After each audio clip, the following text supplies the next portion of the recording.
কি গো, ওঠো, সকাল হয়ে গেছে তো। পড়ে পড়ে আর কত ঘুমোবে? আর ঘুমিও না বাপু, বেলা হয়ে গেছে যে। ওঠো এবার, কাজে যাবে না?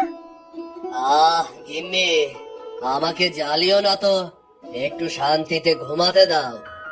সেই কাল রাত থেকে ঘুমোচ্ছ, তা তোমার ঘুম পড়ছে না নাকি? হ্যাঁ, না, আমার ঘুম পড়ছে না, তাই তো ঘুমাচ্ছি। তাতে তোমার কি সমস্যা? আমাকে একটু ঘুমাতে দেখলে তোমার গা জ্বালা করে, তাই না গিন্নি? কেন? আমি কি তোমার শত্রু নাকি?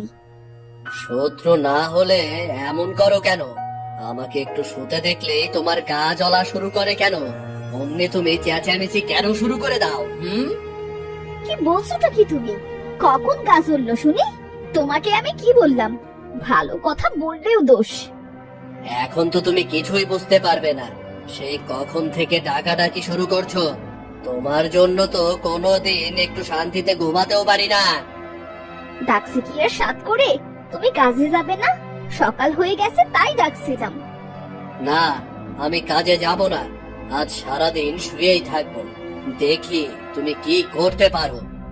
কাজে না গেলে আর কি করব? মেয়েটাকে নিয়ে তো না খেয়ে মরতে হবে। তোমার কি আর সেই চিন্তা আছে? ঘরে যে কোনো খাবার নেই, কিচ্ছুটি নেই, সেটা নিয়ে তো তোমার কোনো মাথা ব্যথাও নেই। আমার মাথা থাকলে তো মাথা ব্যথা থাকবে, তাই না? সব মাথা ব্যথা তো তোমার। তুমি তো কাজ করে প্রতিদিন বাজার করে নিয়ে আসো, সংসার চালাও। আমি তো কিচ্ছু করি না। হ্যাঁ হ্যাঁ, আমি সংসার চালাবো? তো তোমার সংসারে সারাদিন ভূতের বেকার খাটি কেন? হ্যাঁ, খামোকা খেটো না। আমি কি তোমাকে বলেছি খাটতে? না, তোমার মতো একদিন কাজে গেলাম আর একদিন ঘরে পড়ে থাকলাম। তুমি যদি ঠিক মতো কাজই করতে, তাহলে তো আমাদের সংসারে এত অভাবই থাকতো না। মেয়েটাকে নিয়ে দুবেলা ঠিক মতো খেতে পারতাম। সারাদিন এত খাই খাই করো কেন? খাওয়া ছাড়া আর কোনো কথা তুমি বলতে পারো না? আচ্ছা, খাওয়ার কথা না হয় বাদই দিলাম, ঘরটার কি অবস্থা সেই দিকে তোমার কি কোনো খেয়াল আছে? কেন, ঘরের আবার কি হলো? সেটা তো তোমার চোখে পড়ে না। একবার ঘরের চালের দিকে তাকিয়ে দেখো, ঘরের ভেতর থেকেই আকাশ দেখা যাবে।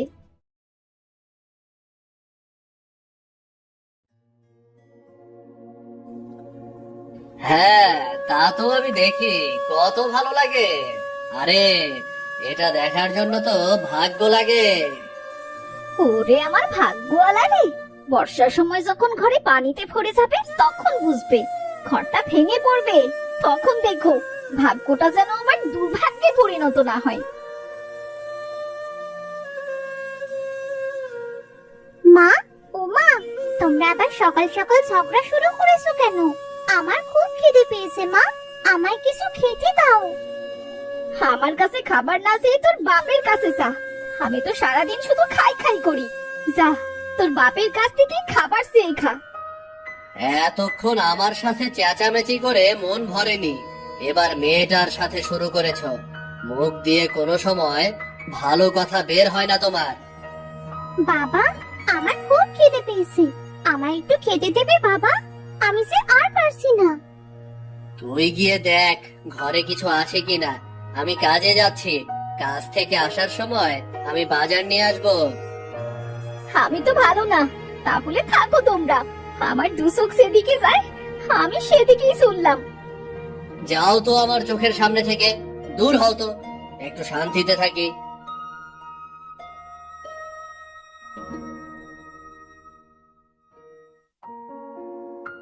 প্রাণী, মা আমার, তুই বাড়িতেই থাক। আমি কাজ করে টাকা পেলে বাজার করে নিয়ে আসবো। বাড়ি থেকে কোথাও যাস না কিন্তু। ঠিক আছে বাবা, কিন্তু বাবা, মা কোথায় গেল? কখন আসবে বাবা? তোর মায়ের রাগ কমে গেলেই চলে আসবে, তুই চিন্তা করিস না। তুই সাবধানে থাকিস, আমি কাজে গেলাম।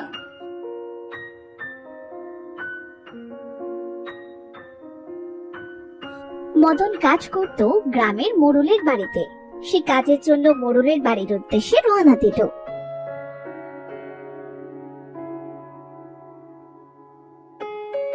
কি মদন, চলে এসেছিস?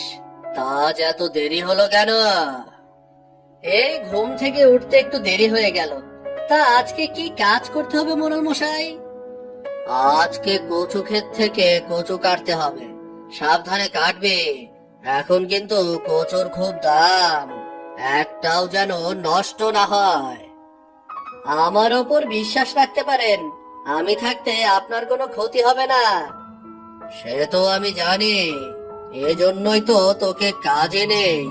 না হলে তোর মতো কুড়ে কি কেউ কোনোদিন কাজে নেয়? তা একদমই কুড়ুমি না করে মন দিয়ে কাজ করবি, তাহলে তোকে পুরস্কার দেব।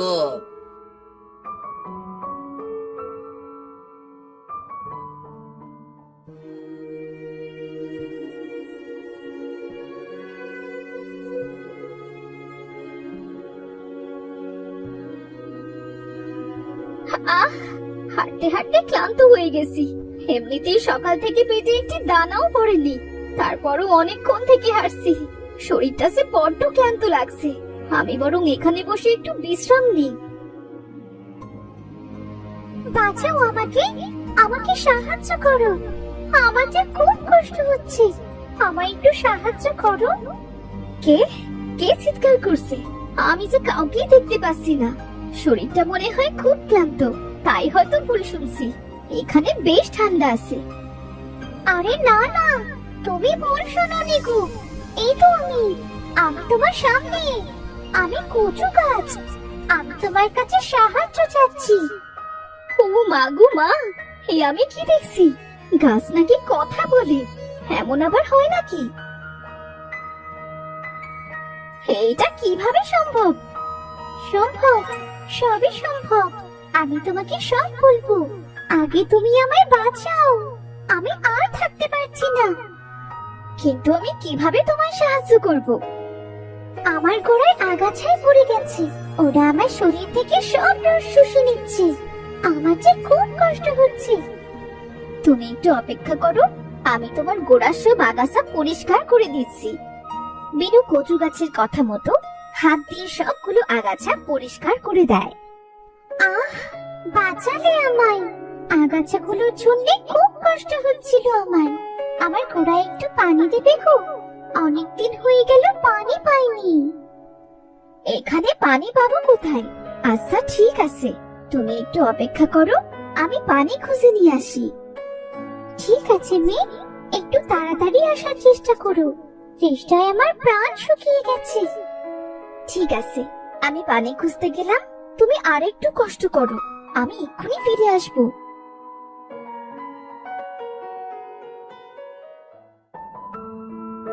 মিনা আশপাশে পানি খুঁজতে লাগলো। কিছুক্ষণ পর সে একটা পুকুর দেখতে পেল।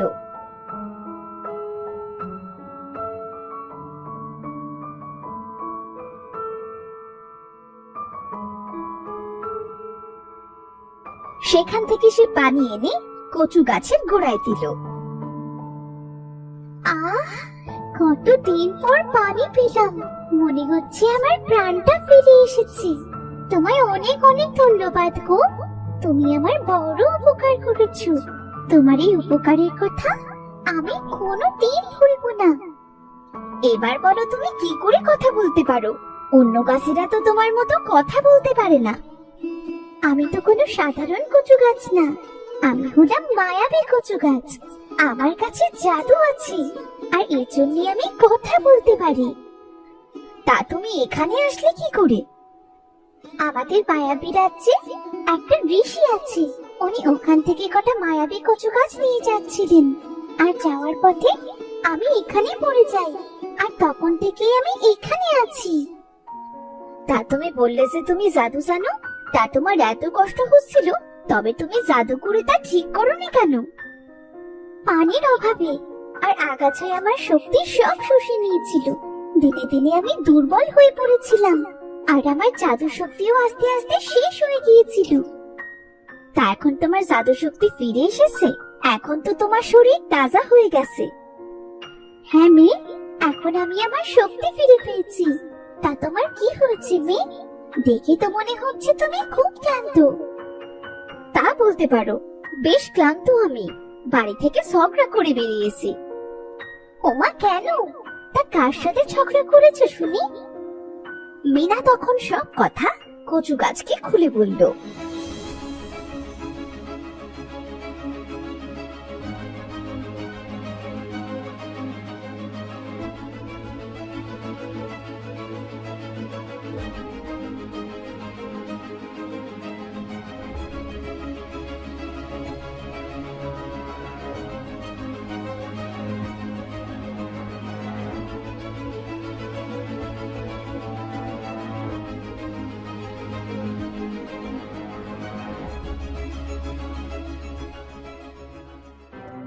তার মানে সারাদিন তুমি কিছু খাওনি?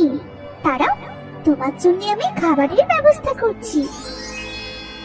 ওমা, তুমি দেখছি সত্যি সাধু জানো। এই নাও মেয়ে, আগে তুমি খাবার খেয়ে পেট ঠান্ডা করো। যদি কিছু মনে না করো তাহলে আমি এগুলো বাড়িতে নিয়ে যাই। বাড়িতে যে আমার মেয়ে আর ওর বাবা না খেয়ে আছে। ঠিক আছে, তুমি খাবারগুলো বাড়িতে নিয়ে যাও, আর আমার এখান থেকে যে কোনো একটা কচু গাছ তোমার সাথে করে নিয়ে যাও। দেখবে তোমার অনেক কাজে লাগবে। কিন্তু আবার কিন্তু তা কি ভাবছো বলো দেখি? এই কচু গাছ নিয়ে আমি কি করব? আমার বাড়িতে কচু গাছ লাগানোর মতো যে কোনো জায়গাও নেই। এই কচু গাছ তোমার যেখানে ইচ্ছে তুমি সেখানেই লাগাতে পারো। ধন্যবাদ মায়াবী কচু গাছ, তোমাকে অনেক অনেক ধন্যবাদ। মীরা মায়াবী কচু গাছের থেকে বিদায় নিয়ে বাড়ি ফিরে এলো।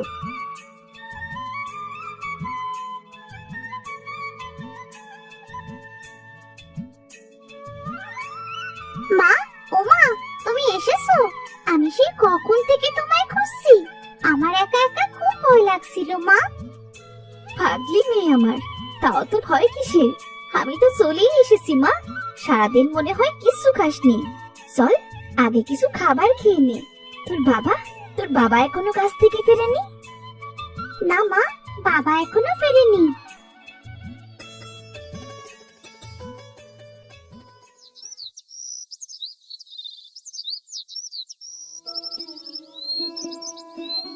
রানী, রানী, কোথায় তুই? বাইরে আয়, দেখ মা, তোর জন্য কত কিছু এনেছি আমি।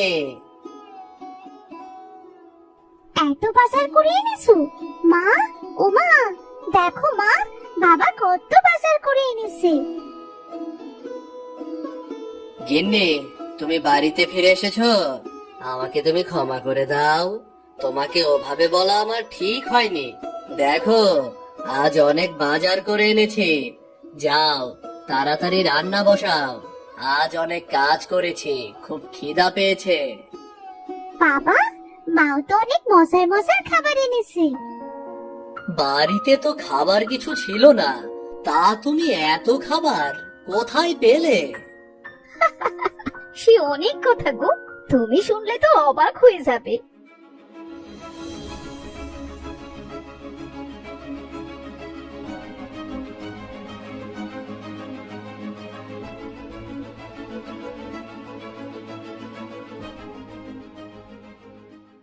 কি আজব, কি আজব! গিন্নি, কচু গাছ লাগানোর জায়গা নেই, তবে কি হয়েছে? আমাদের ঘরের চাল তো আছে। ঘরের চালে কচু চাষ হবে। ও কথা ঠিক, মায়াবী কচু তো বলছিল যেখানে ইচ্ছে সেখানেই কচু লাগাতে পারবো। চলো তাহলে কচু গাছটি চালের উপরে লাগিয়ে দিয়ে আসি।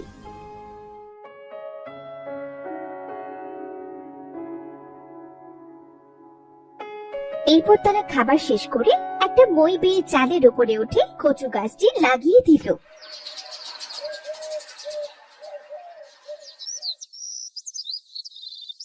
পরদিন সকালে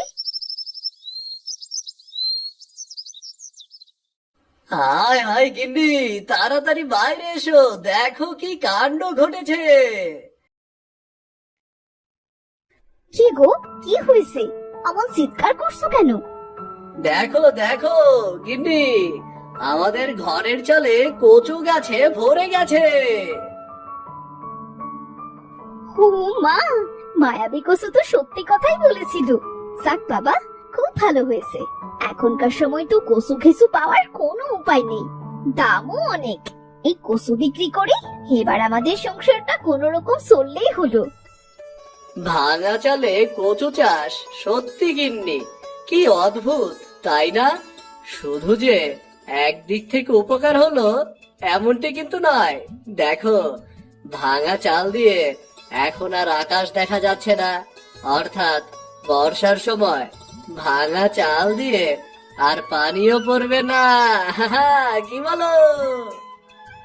এবার অলসতা ছেড়ে মন দিয়ে কচু চাষ করো, দেখবে আমাদের আর কোনো অভাব থাকবে না। হ্যাঁ গো গিন্নি, মনে হচ্ছে এই ভাঙা চালে কচু চাষ করেই আমাদের ভাগ্য ফিরবে। অনেকদিন হয় কচু খাইও না। যাও, আজ কিছু কচু রান্না করো।